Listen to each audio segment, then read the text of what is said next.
Oh, and that sound means we are live. Great. Welcome everyone to this week's OpenJS Foundation Cross-Project Council meeting. Today's the 14th of January in the wonderful new year of 2020. Yeah, thanks.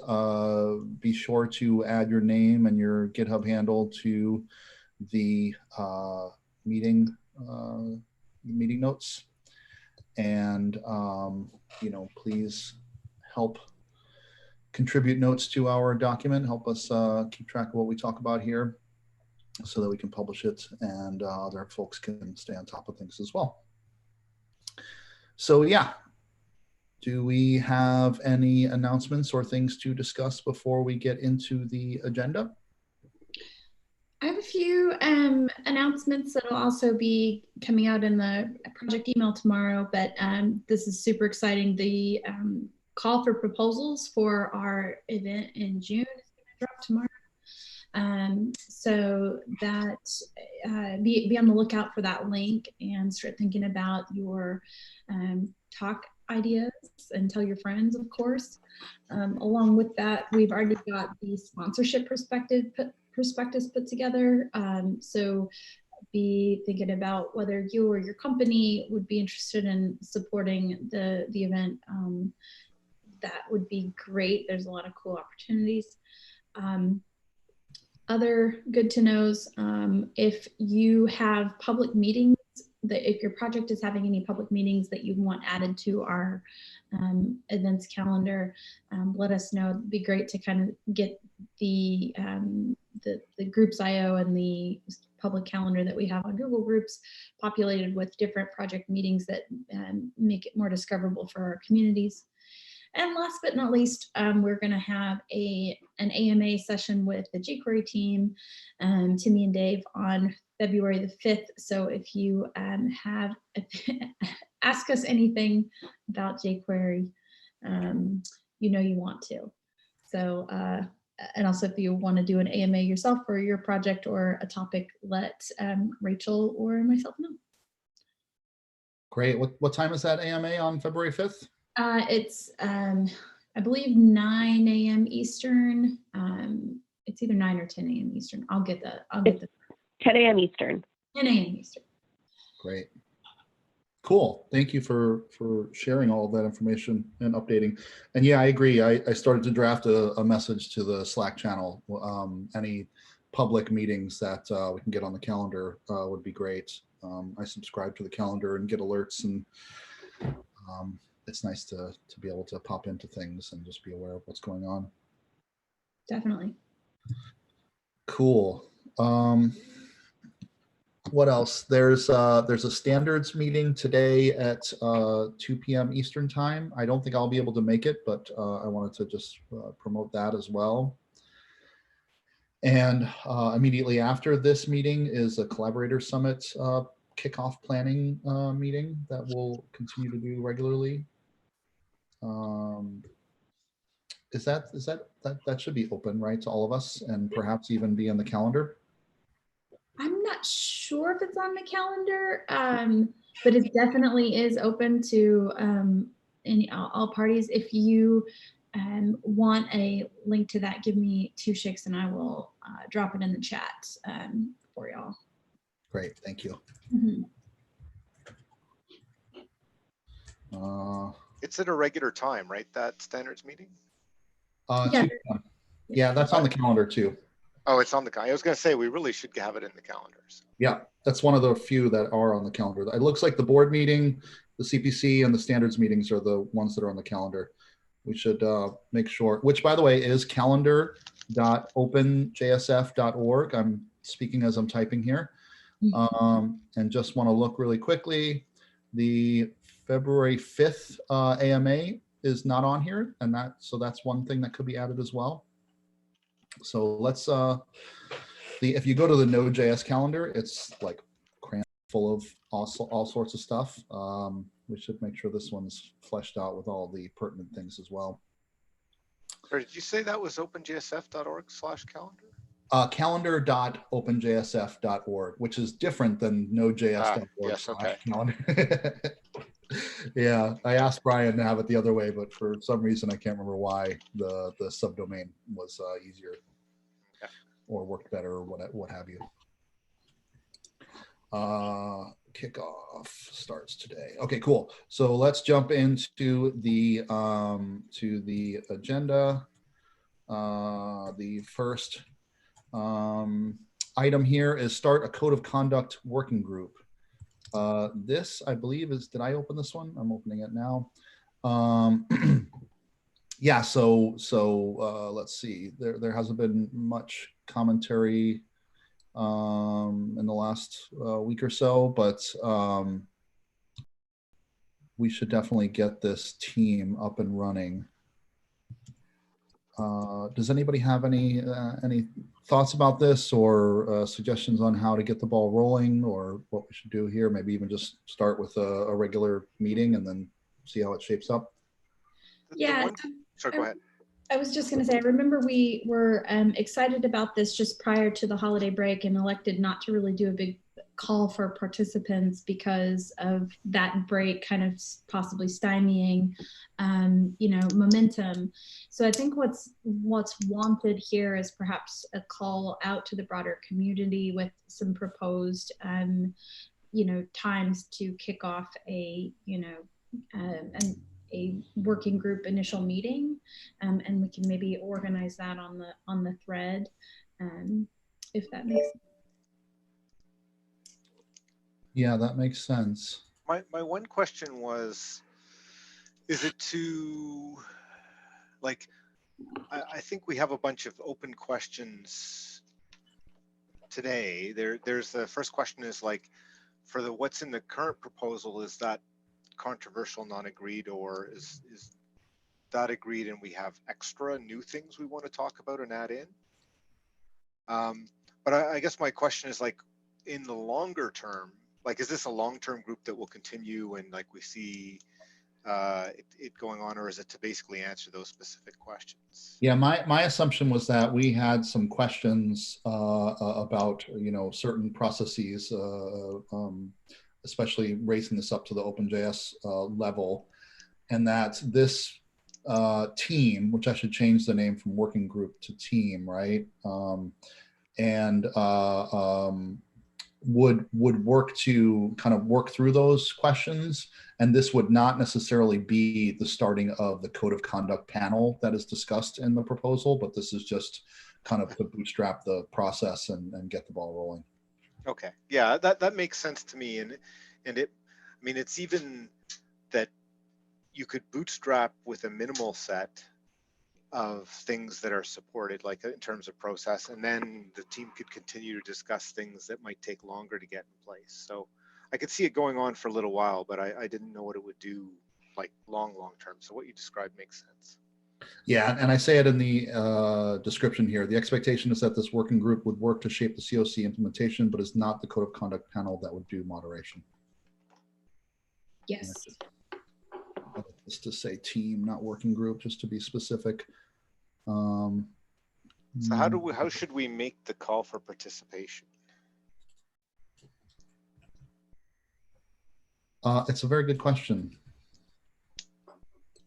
So perhaps an email to the list for projects, because if this is meant to be coming up with process and pitching process, it likely should come from those who are participating and affected by it. That is true.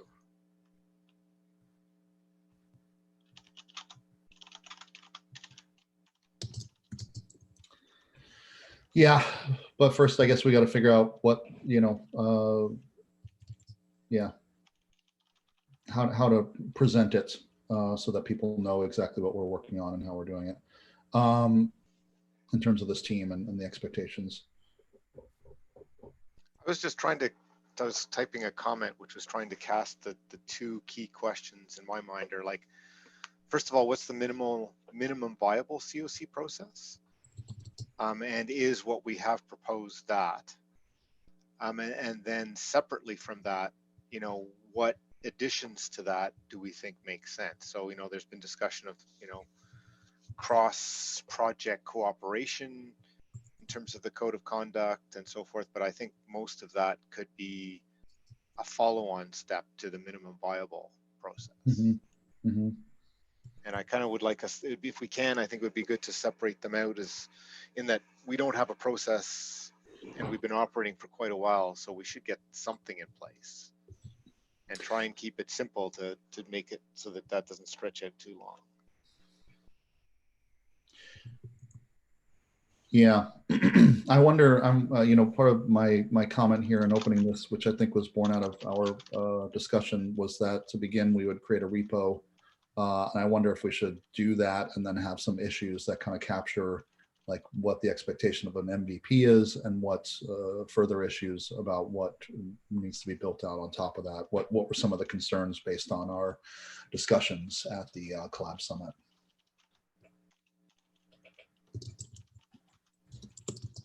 And then maybe if we have that repo started, you know, we could use that to point to when we send out an email to projects. I mean, I suppose we could just use this issue, but I'm trying to figure out what makes the most sense.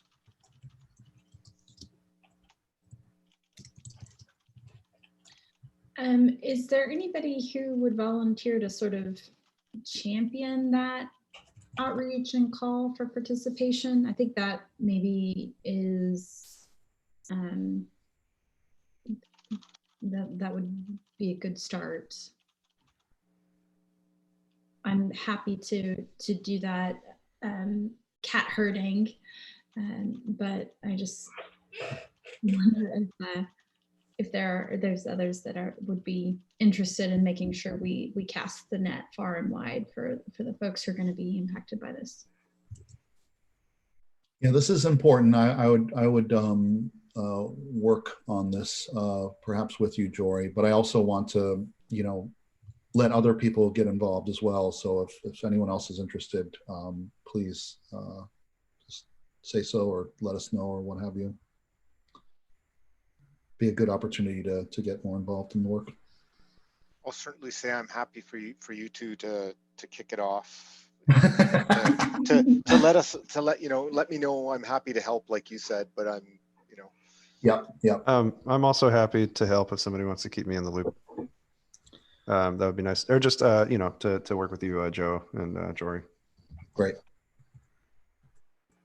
Okay. Well, then I think on this, maybe, you know, one thing then that the small group of us can do is just write a nice, clean problem statement to kind of encapsulate like what it is that this group is going to work on, and then we can send out an invitation via our projects list and also on GitHub later this week to start casting that net, and then we can all, you know, tell our friends, tell our projects that we want their help.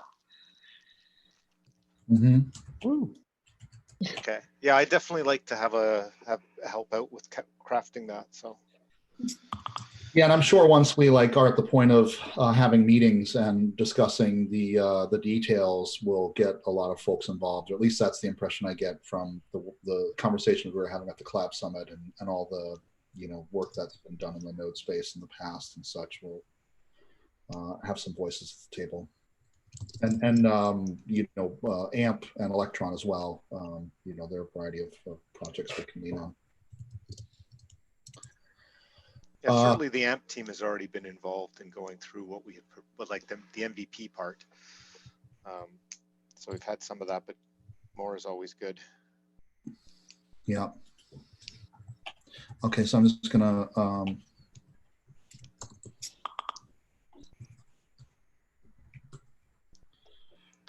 I just dropped a comment in there as well. Maybe not perfect notes, but I think just to capture what we're discussing. Great. So I think we can move on from here, and Jory and Ben and I can, you know, maybe we should even create a Slack channel and a public one and just start using that to interface a little bit. And Awesome. That sounds great. get some progress here. Cool. Excellent. So the next issue on the agenda or item is a pull request 414. This is add foundation-wide copyright guidance. If I'm not mistaken, Brian and Toby were going to get together and work on this. I'm not sure if anything's happened. Are Brian and Toby either on the call?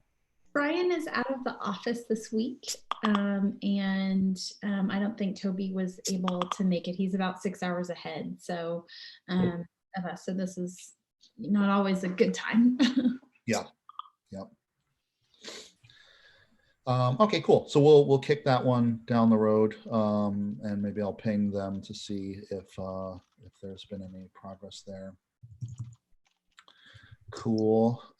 Next on the agenda is kicking off an OpenJS Foundation project landscape. Do we want to discuss this any further, or what do we think are like kind of the next steps? I know there was some conversation. Tierney raised some valid points. Dan Cohn, who's offered to do some of the work to get it started, responded to some of those points, but then it's kind of languished here. I don't know I think if Brian Maven even had like a draft of what it would look like. In terms of an example of other projects, or no, of one that was put together that had some Node projects and JavaScript projects in it. well, that would be interesting. I don't see any comments. Yeah, I don't see it in the issue though. So maybe the next step is to, Brian to share what he's got. I don't know whether it was like, yeah, I think it would be like Brian to share proof of concept, and then we go from there. All right, well, let's pass on this one for now too. If I remember, I'll try to ping Brian about it, or if anybody else wants to. Took a note in the minutes that'll be his action. Maybe I'll put it even in action. Cool. So next on the agenda is pull request 405. That's like, mine. Yeah, there's been some progress here. Do you want to give us an update, Jory? Yeah, so this is a pretty, I think this one can be merged and closed. I'm not, that kind of sounds a little presumptuous. It's my PR. I think it can be merged and closed. Of course I do. But this just clarified some details around like how we are going to review charters when they come in. We've done 2 in this fashion, and there was some outstanding comments related to synthesizing and linking to information elsewhere as opposed to repeating it. I think I addressed those and got the thumbs up from Michael. So assuming there's no concerns, I think we can close 405, or we can merge 405 and close related, which is 200 related issue. Great. Right, Yeah. and this only really moves it to stage 1 anyway, right? So. Oh yeah, that's true. Yes. So I think given that, especially, it should be an easy decision to land and then move to the next stage. Yeah. Great. Should I just merge it right now? +1 for me. All right. That's all I need. Squash and merge. Great. And then there was a related issue. Is that right? Issue number 200 was the issue that prompted PR number 405. So we're good. Okay. And not in the notes, so we're good. Cool. Define process review. So should I close 200 then? Yes, please. All right. Bingo. Great. I love doing that stuff. Add post. So the next item is pull request 386, which is a post-graduation checklist. I think the first question is, where should this live? I'm trying to get caught up here. Yeah, as Miles said, I think kind of over the holiday, the things have moved to the new repo. Right, the conversation we had there was like there's 2 pieces, one which goes in our governance that will require some approval, another one which goes into the like it's into the checklist, project onboarding checklist. And you know, my question was just like, is it easier to land this and then move it, or vice versa? And Toby said it would be easier just to land and then move it, right? And I don't think we need any approvals to move it. So yeah, I'm fine either way. I just noticed that you know, it has conflicts because I think some of the stuff that he was going against has moved, but whatever makes sense is good with me. so if the underlying thing is already moved, then obviously you need to be rebased, but I don't think does it show us what shows this conflict? I think we have a couple attendees that would like to be promoted. Oh gosh, thank you for pointing that out. I'm No problem. not looking at the screen here. Cool, I think I got them. I'm assuming ComCom is Tierney, perhaps. Yes. Welcome, everyone. Sorry. No worries, no worries. Don't forget to add yourselves to the meeting notes. I'll drop that in here while we have a pause in the action. Cool. So I'm just going to add an approval for me for 386 pull request. Because yeah, I think it needs a couple more, possibly even by voting members. Cool. We'd have to go look at our specific governance, but because we're changing the governance. Yeah. All right, cool. Well, let's double back on this one, and if folks who are on the call can go check it out, that would be great. Put your thumb on it or raise your concerns, what have you, and we'll try to move this forward in the very near future. Right on. Let's see, where am I? So moving on, move COC proposal to stage 3. I think you can eat this in. Sorry? Yeah, no? Okay. No idea. Cool. Next agenda item is poll 379. This is move COC proposal to stage 3. I think this is kind of on hold for the time being to get that team up and running and work through what an MVP to land would be, and then you know what we need to iterate on. Is that, yep. Is that fair? That's what I wrote in the notes. Great. All right. Great. Now we're to this one. This is issue 377, clarify travel fund status and process. I'm glad that this is on here because there's been some chatter on pull request 441. I will drop this into the chat here for folks. The discussion is around finalizing the travel fund process, and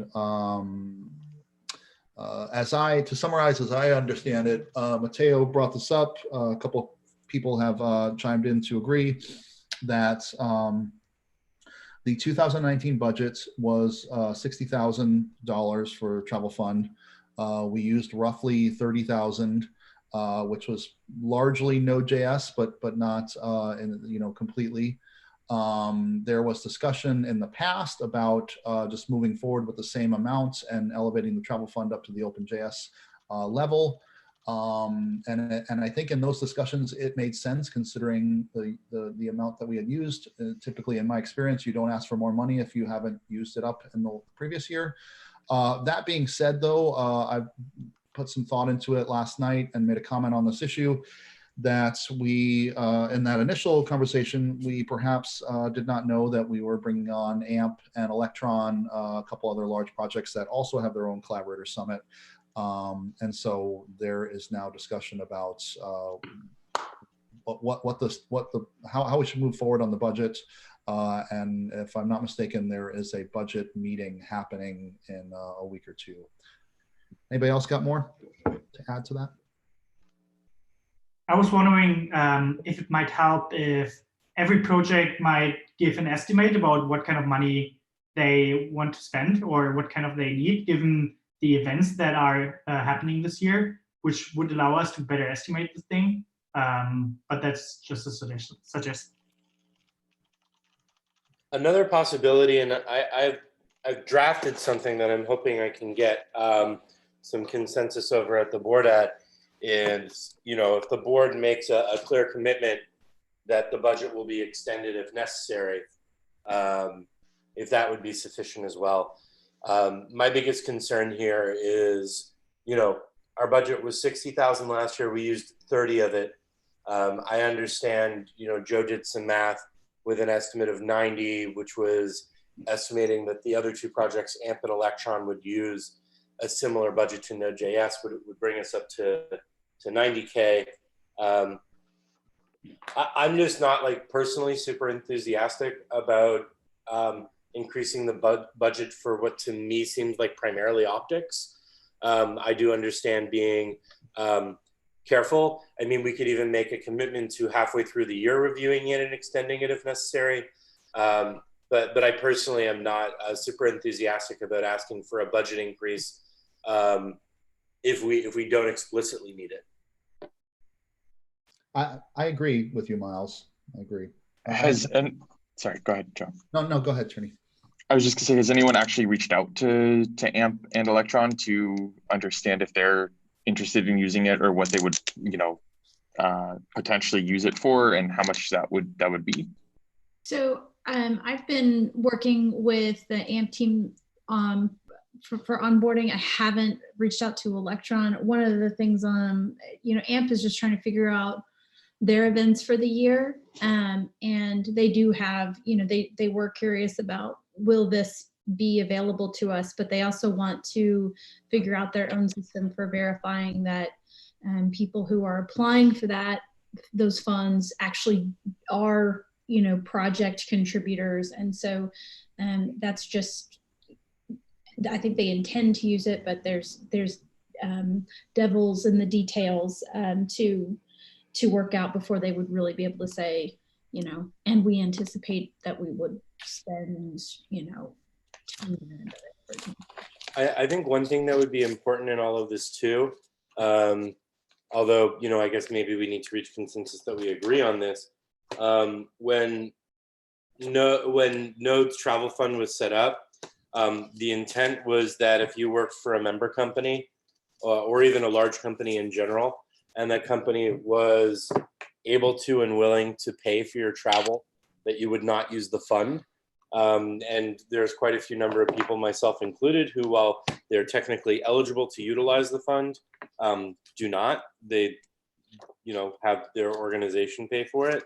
So I would like to make sure that we're still all on the same pages about that, and B, that, like, you know, when we're going and talking to different groups about this, that they're aware of that intent with the fund. Because, you know, in the case of AMP, and I say this as a Googler, AMP is a Google project. A disproportionate number of their collaborators are Googlers, and I still very much believe that Google should be covering the travel for them to attend. So I just want to make sure that that's communicated. Yeah, I'm on the same. Sorry, go ahead, Jory. I was just saying, Miles just brought up a really good point, which is in some cases we don't necessarily know why some of our collaborators haven't used the travel fund. So this may be an opportunity for us to do some user research, if you will, this year, and ask our project communities, you know, have you used it? If so, you know, when and why? If you haven't, why not? That kind of thing. So I'm moving the user feedback survey initiative to the OpenJS Foundation, Jory. We could use that to do an internal survey if we want, just saying. I would be very cautious with that. That survey is like 70 minutes. Sorry, excuse me. That survey is like 70 minutes long. No, I think he's not talking about the same survey. Oh, no, okay. I'm talking about Doing user a feedback. survey. We've done other surveys, like we did one for the benchmarking working group, which was just questions from on that particular topic. Yeah, to be clear, I'm just saying create a short survey that we would promote to collaborators of all the projects in OpenJS to get you know, feedback on if they've used it, and if not, why and what their thoughts are. Have you seen more input from collaborators via doing a survey like that in the past versus a general call directly to collaborators saying, hey, you know, let us know maybe let us know if your company is going to pay for this versus using the budget that we have. So I'm just going to interrupt really quickly, just for the sake of time on this. A really great survey could be just who uses the fund, if we're okay with extending it. Yeah. So I just want to push back a little bit on over optimizing here, because if the concern is that the fund can't be increased, then we can appease that concern either with a statement saying that it will be increased or with an increase. But I think the best survey would be literally seeing who uses the fund. Yeah. I think that should almost be a separate from the short term, because we want to get a fund in place that people can start using. We've already had to do like one ad hoc approval. I agree. The thing that did come to mind is we should update our onboarding checklist or our initial question checklist to ask for an estimate from projects when they apply to become part of the foundation. I don't know that we should do that though, because like this is just, we already have so many things that we're asking people for. I guess like us knowing that we're going to be able to support projects when they come in is a good thing. But like if a project doesn't exactly know how they're going to estimate something like that, unless we make that an optional thing, it seems like the kind of thing that could stop people from filling out an application. Yeah. If I guess I'd push back on like, if that prevents you from joining, how strong was the motivation reason? But I just mean the more we keep piling things onto that application, all these small things that aren't necessarily central to the project's source and alignment with the mission, it will bloat over time.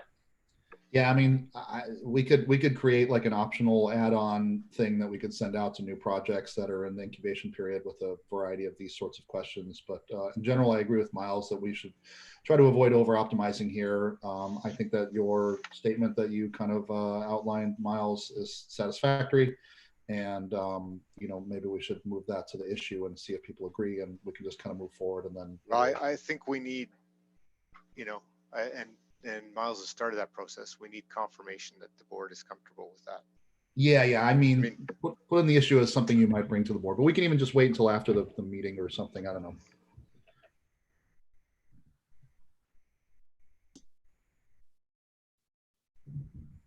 All right. Cool. Well, we'll leave it there. Take to the issues, pull requests, and leave your comments and thoughts. And, like I said, there's a meeting, I think, in 1 week, and we'll try to revisit this and move it forward. Because like Michael said, we've already had to do one ad hoc, and we need to get something in place. Yeah, it is next week. It will be discussed. So hopefully we can, go with what Miles is proposing or some alternative and have an answer. Sounds good to me. Cool. All right, moving on. Michael, up next is issue 326 about responsible security disclosures. Anything new on that side of things? Nothing to report this week, but we've got a volunteer who's working on it. We're just gotta give him some time to come up with the first cut. Great. Yeah. Thank them for me. Cool. Next up is the post-bootstrap work managed by the CPC. I think for the sake of time, maybe we jump to the other issues and then we can come back to that. What, actually, let me just look, because if it's just the one issue that I know of, I can give a quick update. So I'm jumping over to project number 3 in the cross-project council. Yeah, I mean, the one thing that's in progress is add admin policy docs. I have a draft PR open, moving some of the policy docs from Node. I think one of them is updated already to be OpenJS specific, and the other 2 I need to update. Ben has offered to help me get that over the finish line. So hopefully we'll have that wrapped up pretty soon. The other 2 things on this project board are project directed funding and update move JSF CLA bots for new foundation. I don't know if there's, I know Brian's not on the call, so I'm not sure if there are really any updates on either of those 2.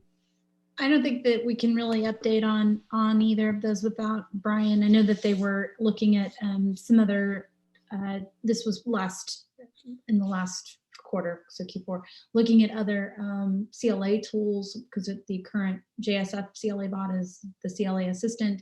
And so I think there was some analysis of other options out there, but we don't have anything to report. Yeah. Cool. I know those two things are important, but I also know they're being worked on. So we'll come back to those. All right, awesome. We have an issue here from the standards repo. This is issue 32, OSI affiliate membership.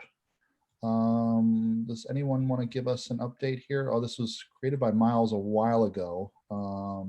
Yeah, I can take this up because I just added it to the agenda recently. Great. So can you drop the issue into the chat really quickly, please? You got it. And oh. Thank you. So other organizations, nonprofits can, not-for-profits are able to join the OSI as an affiliate member. Other organizations that are kind of similar to ours that are already affiliate members include the FreeBSD Foundation, the Debian Project, the Drupal Association, the Eclipse Foundation. I think the Python Software Foundation is a member, the Software Freedom Conservancy, the Perl Foundation. You can see a bit of a, a pattern here. We rely on open source. We rely on the definition of open source. I think it would be a very good idea for us to participate as an affiliate member in the OSI. That would also give us the ability to run, to have someone from the OpenJS Foundation run for an affiliate board seat, and they are having an election start soon. I believe that the process is well documented. I believe we fit all of the requirements as a nonprofit organization. So I think the next step is we need to get someone to sign an agreement and send a cover letter with our interest in affiliation or proof of qualifications. I'm not sure if there is a fee or not. It wasn't super clear, but in general, I think that this would be a good thing for us to participate in. And if no one from the CPC has any concerns and no one from the standards meeting has any concerns today, I'd like to make an ask to Robin and the board and foundation staff to kind of move forward with this affiliate membership. Yeah, +1. That sounds awesome. No objection. What's the 2-minute, OSI, this organization versus other standardized organizations, and where existing JavaScript standards fall? The OSI specifically owns the definition of open source and maintains the approved list of open source licenses. Okay.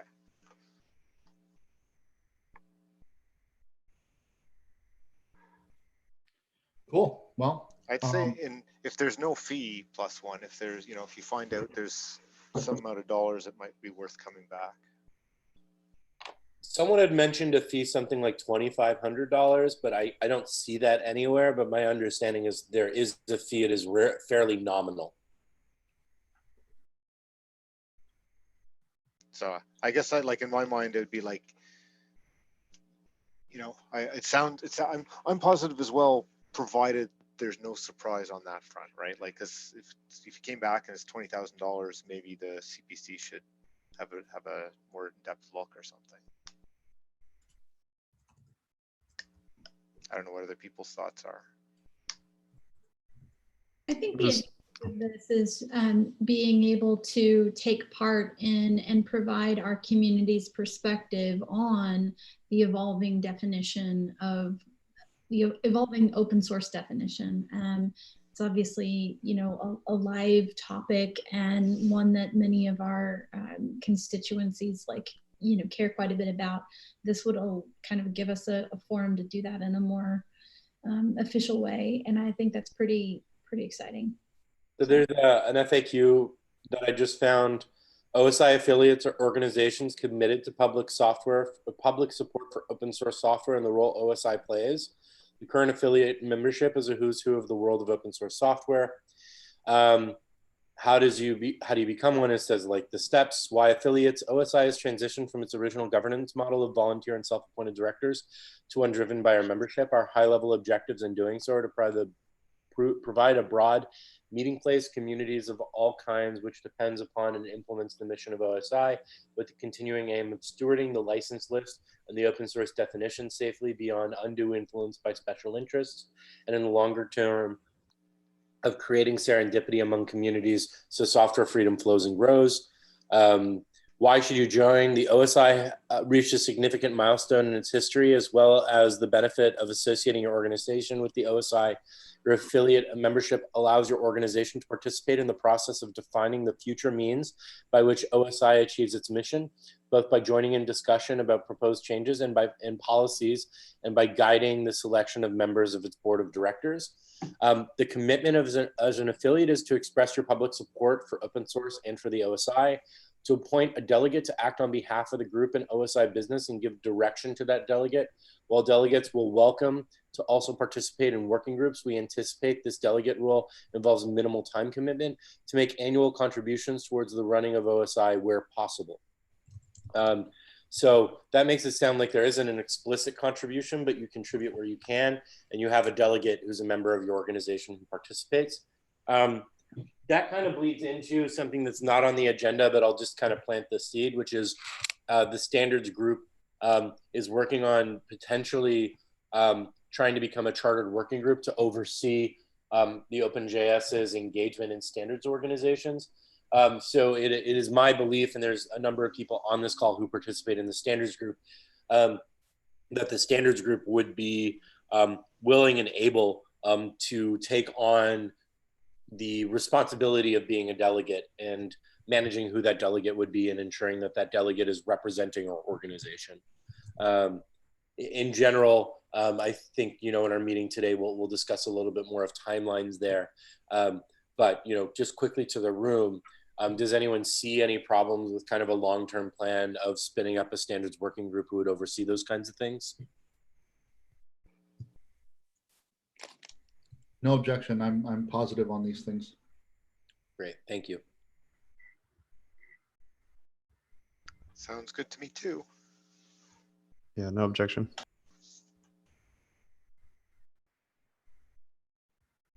Cool. Yeah, I'm bummed I'm going to miss this meeting today, but I'll try to catch up.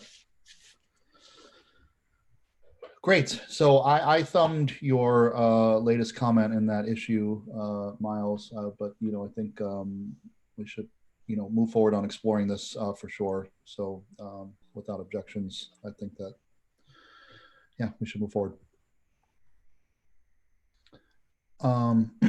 And speaking of moving forward, we've got one more agenda item.